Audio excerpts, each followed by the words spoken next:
देश भर में आज मनाई जाएगी दिवाली। घटते कोरोना के बीच तकरीबन 2 साल बाद दिख रही है पहले जैसी रौनक। खरीदारी के लिए बाजारों में पहुंच रहे हैं लोग। दिल्ली में अक्षरधाम और कालका जी समेत कई मंदिर और गुरुद्वारे को खूबसूरत लाइटों से सजाया गया। कई सरकारी और निजी दफ्तर भी रोशनी से जगमगाए। दिवाली पर दिल्ली, मुंबई समेत कई शहरों से लेकर जम्मू तक जगमगाता दिखा देश। जम्मू के ऐतिहासिक बाहू किला को हरी नीली खूबसूरत लाइटों से सजाया गया। प्रधानमंत्री मोदी आज जम्मू कश्मीर में जवानों के साथ मनाएंगे दिवाली। सूत्रों के मुताबिक राजौरी के नौशेरा में सैनिकों के साथ बांट सकते हैं दिवाली की खुशियां। पीएम मोदी के दौरे से पहले सेना प्रमुख एमएम नरवणे ने नौशेरा इलाके का हवाई दौरा किया। एलओसी के फॉरवर्ड लोकेशंस पर सुरक्षा का जायजा लिया। जम्मू कश्मीर में एलओसी पर देश की हिफाजत में तैनात बीएसएफ जवानों ने आसपास के गांव के लोगों के साथ मिलकर बांटी दिवाली की खुशियां। नाच गाकर पटाखे भी जलाए। दिवाली की पूर्व संध्या पर भारत बांग्लादेश के बीच मिठाई का आदान प्रदान हुआ। पश्चिम बंगाल के फुलबाड़ी में दोनों देशों के जवानों ने एक दूसरे को मिठाई और शुभकामनाएं दी। दिल्ली में अयोध्या के राम मंदिर जैसे विशेष पंडाल में दिवाली की पूजा करेगी केजरीवाल सरकार। शाम 7 बजे पूजा का आयोजन, जिसका लाइव प्रसारण भी किया जाएगा। एमपी के सीएम शिवराज सिंह चौहान आज कोरोना की वजह से अनाथ हुए बच्चों के साथ दिवाली मनाएंगे। अपने घर पर बच्चों को खाना खिलाएंगे, पूरा दिन साथ बिताएंगे। यूपी के सीएम योगी आदित्यनाथ इस बार भी दिवाली अपने गृह जिले गोरखपुर में ही मनाएंगे। वन टांगिया गांव पहुंचे, वहां के लोगों के साथ दिवाली की खुशियां बांटेंगे। यूपी में राम की नगरी अयोध्या में छोटी दीपावली पर हुआ भव्य दीपोत्सव। सरयू किनारे राम की पौड़ी पर 9.5 लाख से ज्यादा दिए जलाए गए, तो मंदिर और मठ 3 लाख दियों से जगमगाए। राम जन्मभूमि परिसर को 51,000 दियों से जगमगाया गया। वॉलंटियर्स छात्रों की कुल 32 टीमों ने मिलकर अयोध्या नगरी में जलाए रिकॉर्ड 12 लाख दिए, जिसमें 36,000 लीटर सरसों का तेल इस्तेमाल हुआ। अयोध्या में 12 लाख दिए जलाने के रिकॉर्ड के लिए गिनीज वर्ल्ड रिकॉर्ड टीम ने सीएम योगी को बधाई दी। वर्ल्ड रिकॉर्ड का सर्टिफिकेट भी जारी किया। अयोध्या के भव्य दीपोत्सव के दौरान शानदार लेजर शो ने भी लोगों को मंत्रमुग्ध किया। सीएम योगी, कई केंद्रीय मंत्री और साधु संतों समेत हजारों लोग मौजूद रहे।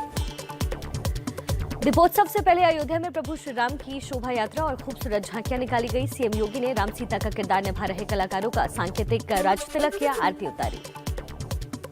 गुजरात के गांधीनगर में विख्यात अक्षरधाम मंदिर में आज दिवाली पर जलाए जाएंगे 10,000 से ज्यादा दिए। 9 नवंबर तक मंदिर में रोजाना भव्य दीपोत्सव होगा। दिवाली के मौके पर खूबसूरत और रंग बिरंगी लाइटों से सजाया गया अमृतसर का स्वर्ण मंदिर। मत्था टेकने बड़ी संख्या में देश के कोने कोने से पहुंच रहे श्रद्धालु। बंगाल में आज दिवाली के मौके पर काली पूजा की तैयारियां लगभग पूरी। कलकत्ता हाईकोर्ट का आदेश, दिवाली और काली पूजा में सिर्फ ग्रीन पटाखे ही छोड़े जाएं। यूपी के डीजीपी मुकुल गोयल ने गांव वालों के साथ बांटी दिवाली की खुशियां। लखनऊ के बीकेटी के भौली गांव पहुंचे, लोगों को मिठाई और उपहार बांटे। वाराणसी के संपूर्णानंद स्पोर्ट्स स्टेडियम में खिलाड़ियों ने एकजुट होकर पूजा की, हजारों दिए जलाए, आतिशबाजी भी की। 30 साल से दिवाली की पूर्व संध्या पर जुटते हैं खिलाड़ी। यूपी के एटा जिले का नगला तुली गांव 75 साल बाद भी अंधेरे में जीने को मजबूर। एबीपी न्यूज ने खबर दिखाई तो प्रशासन में मचा हड़कंप। दिवाली पर रोशनी के लिए गांव में फिलहाल जनरेटर लगाया गया। एमपी के रतलाम के त्रिवेणी मुक्तिधाम में सैकड़ों लोगों ने पहुंचकर अनूठी दिवाली मनाई। आतिशबाजी और ढोल नगाड़े के बीच दीपदान का पूर्वजों को याद किया। 2006 से परंपरा चली आ रही है। कर्नाटक के हुबली में दिवाली स्काईलाइट की मांग घटने से दुकानदार हुए मायूस। बाजार में लगभग सन्नाटा, लेकिन बेंगलुरु में ग्रीन पटाखों की बिक्री में इस बार जबरदस्त बढ़ोतरी। दिवाली के मौके पर केंद्र सरकार ने भी देश को बम्पर तोहफा दिया है, पेट्रोल डीजल के दाम कम करके। आइए इससे जुड़ी कुछ खबरें देख लेते हैं फटाफट अंदाज में। केंद्र सरकार का देश को दिवाली का बड़ा तोहफा, पेट्रोल और 5 रुपए और डीजल पर 10 रुपए एक्साइज ड्यूटी घटाई है। घटे दाम आज सुबह से लागू। केंद्र ने राज्यों से भी वैट कम करने को कहा है। केंद्र सरकार के बाद गुजरात, असम, मणिपुर, त्रिपुरा, गोवा और कर्नाटक सरकार ने भी उठाए कदम। पेट्रोल डीजल पर 7 रुपए अतिरिक्त छूट देने की घोषणा की। केंद्र के बाद अब यूपी सरकार ने भी दी जनता को राहत। पेट्रोल पर 7 रुपए और डीजल पर 2 रुपए की अतिरिक्त छूट दी। उत्तराखंड सरकार ने सिर्फ पेट्रोल पर 2 रुपए वैट कम किया है, तो बिहार सरकार का पेट्रोल पर 1 रुपए 30 पैसे और डीजल पर 1 रुपए 90 पैसे वैट कम करने का ऐलान।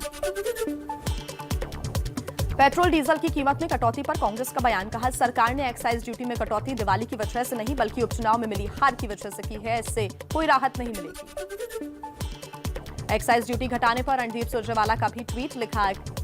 टैक्स जीवी सरकार को सबक सिखाने के लिए देशवासियों को बधाई। वोट की चोट ने बीजेपी को सच का आईना दिखा दिया। तेल की कीमत में कटौती पर बोले लालू प्रसाद यादव, पेट्रोल डीजल की कीमत घटाना एक नाटक है, इससे क्या राहत मिलेगी, कुछ दिनों बाद फिर बढ़ेंगे दाम।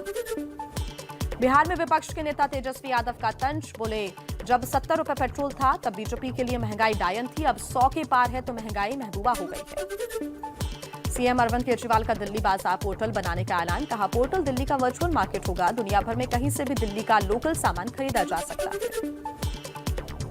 दिवाली की पूजा से पहले दिल्ली की हवा हो गई है जहरीली। कई इलाकों में हवा की गुणवत्ता का स्तर खतरनाक स्तर के पार पहुंचा। आईटी और आनंद विहार में सबसे बुरा हाल। दिल्ली एनसीआर के लिए अगले 48 घंटे क्रूशियल हैं। पटाखे ज्यादा चले तो और भी ज्यादा जहरीली हो जाएगी हवा। अगले 3 दिन तक तेज हवाएं चलने की भी संभावना नहीं है। हरियाणा के फतेहाबाद जिले में धान की पराली लगातार जलाए जाने से जहरीली होती हवा। दिल्ली तक 68 किसानों के खिलाफ कार्रवाई कर 1,87,000 का जुर्माना वसूला गया। दिवाली पर राजधानी दिल्ली पर मंडरा रहा है आतंकी हमले का भी खतरा। भीड़भाड़ वाले बाजारों को निशाना बना सकते हैं आतंकी। खुफिया एजेंसियों के अलर्ट के बाद कड़ी सुरक्षा, हर हरकत पर नजर। प्रदूषण बढ़ाने वाले और सेहत को नुकसान पहुंचाने वाले पटाखों पर सुप्रीम कोर्ट के बैन के बाद कई राज्यों में सिर्फ ग्रीन पटाखे बेचने की मंजूरी मिली। प्रशासन की बाजारों पर कड़ी नजर। बैन और सख्ती के बावजूद प्रतिबंधित पटाखों की चोरी छिपे बिक्री का एबीपी न्यूज ने किया पर्दाफाश। दिल्ली एनसीआर में चंद मुनाफे के लिए सेहत से खिलवाड़ करने वालों का चेहरा उजागर किया। दिल्ली में प्रतिबंधित और अवैध पटाखों की बिक्री के खिलाफ पुलिस की मुहिम जारी। कल 879 किलो अवैध पटाखों के साथ सदर बाजार से एक आरोपी को गिरफ्तार किया। बंगाल में भी प्रतिबंधित और अवैध पटाखों के खिलाफ सख्त मुहिम। दुर्गापुर के बाजारों से भी 4 लाख के अवैध पटाखों के साथ 3 लोगों को गिरफ्तार किया गया। एमपी के मुरैना में छोटी दीपावली पर पटाखा दुकानों में लगी भीषण आग। कई दुकानें जलकर खाक। 5 लाख रुपए के नुकसान का पटाखा दुकानदारों ने दावा किया। दिल्ली में 7 नवंबर को बीजेपी राष्ट्रीय कार्यकारिणी की बैठक। पीएम मोदी पार्टी नेताओं को संबोधित करेंगे। अयोध्या के रामकथा पार्क से सीएम योगी का हमला। कहा, 2 नवंबर 1990 को अयोध्या में चली गोलियां। अब कार सेवकों पर गोली नहीं, फूलों की होगी वर्षा।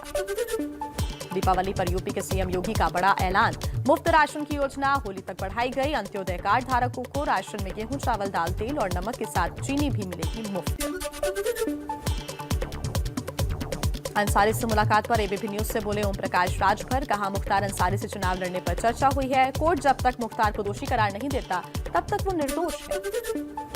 यूपी के डिप्टी सीएम दिनेश शर्मा ने मुख्तार अंसारी से ओम प्रकाश राजभर की मुलाकात पर निशाना साधा। कहा, चुनाव आते ही अपराधी सामने आने लगे हैं, लेकिन हम कानून व्यवस्था बनाए रखेंगे। उत्तर प्रदेश के मंत्री अनिल राजभर का ओम प्रकाश राजभर पर बड़ा हमला। ओम प्रकाश राजभर को असलम राजभर का नाम दिया, बताया माफियाओं का दलाल। बाहुबली मुख्तार अंसारी से राजभर की मुलाकात को लेकर बीजेपी का अखिलेश यादव पर निशाना। कहा, अखिलेश यादव मुख्तार अंसारी को राजनीतिक संरक्षण देने का काम कर रहे हैं। यूपी में चुनाव से पहले तीखी होती बयानबाजी। एसपी के सांसद एसटी हसन बोले, बीजेपी पाकिस्तान में एक शाखा खोल ले, क्योंकि जिन्ना का गुणगान पहले बीजेपी के वरिष्ठ नेता लाल कृष्ण आडवाणी कर चुके हैं।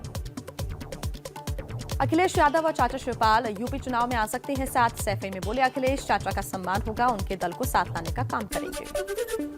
पंजाब कांग्रेस के अध्यक्ष नवजोत सिंह सिद्धू ने कैप्टन अमरिंदर पर फिर निशाना साधा है। बोले, अमरिंदर ने रेत माफिया को रोकने के बजाय बढ़ावा दिया। चलिए कुछ और सियासी खबरें पहुंचाते हैं तेज रफ्तार। पंजाब कांग्रेस के पूर्व प्रभारी हरीश रावत का अमरिंदर सिंह पर हमला। बोले, कैप्टन बौखला गए हैं। 80% विधायक उनके नेतृत्व में चुनाव नहीं लड़ना चाहते थे। बिहार के सीएम नीतीश कुमार का लालू यादव पर निशाना। कहा, लालू का जादू अब नहीं चलेगा, वो सिर्फ परिवार की सोचते हैं, हमें जनता की सेवा करनी है। बिहार के कटिहार में मंच की सीढ़ी टूटने से बॉडीगार्ड समेत नीचे गिरे डिप्टी सीएम तारकिशोर प्रसाद। कटिहार में एक कार्यक्रम के दौरान हुआ हादसा, वीडियो हुआ वायरल। हरियाणा के सभी किसान संगठनों की 7 नवंबर को रोहतक में अहम बैठक। कृषि कानूनों के खिलाफ आंदोलन को लेकर बनेगी आगे की रणनीति। मुंबई में एनसीबी ऑफिस के बाहर समीर वानखेड़े के समर्थन में प्रदर्शन। लोगों ने वानखेड़े पर फूल बरसाए। शिव प्रतिष्ठान युवा हिंदुस्तान संगठन ने यह प्रदर्शन किया। क्रूज ड्रग्स केस में बॉम्बे हाईकोर्ट ने सैम डिसूजा को झटका दिया है। कोर्ट ने अग्रिम जमानत याचिका खारिज की। डिसूजा ने आर्यन खान केस में गोसावी पर वसूली का आरोप लगाया था। आर्यन ड्रग्स केस को लेकर शाहरुख के समर्थन में राहुल गांधी शाहरुख को लिखी चिट्ठी। कहा, आपने फिल्मों के जरिए प्रेम और एकता का संदेश दिया, सच्चाई को झुकाया नहीं जा सकता, देश आपके साथ है। दिल्ली, मुंबई समेत कई शहरों में बाजारों में कोरोना नियमों की अनदेखी कर रहे हैं लोग। दिवाली की खरीदारी करते निकले लोगों के चेहरे पर ना तो मास्क दिखा, ना ही दिख रही है सामाजिक दूरी। यूपी के कानपुर में बेकाबू हुआ जीका वायरस। एक दिन में 25 नए संक्रमित मरीज मिले। अलर्ट मोड पर स्वास्थ्य विभाग। पीएम मोदी ने कम वैक्सीनेशन वाले जिलों के अधिकारियों के साथ समीक्षा बैठक की। 12 राज्यों के 25 जिलों के प्रतिनिधि शामिल हुए। पीएम ने कहा, सभी राज्य 100% वैक्सीनेशन का लक्ष्य पूरा करें। पीएम मोदी ने वैक्सीनेशन को लेकर हर घर दस्तक अभियान शुरू किया।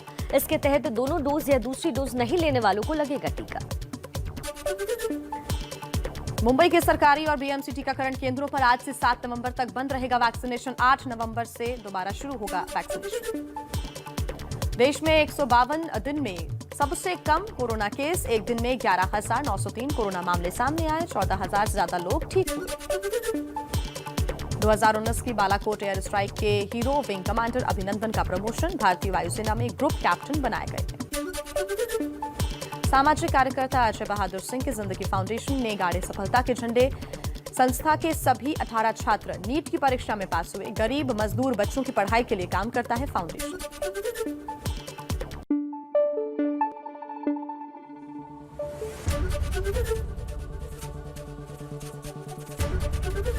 एबीपी न्यूज आपको रखे आगे।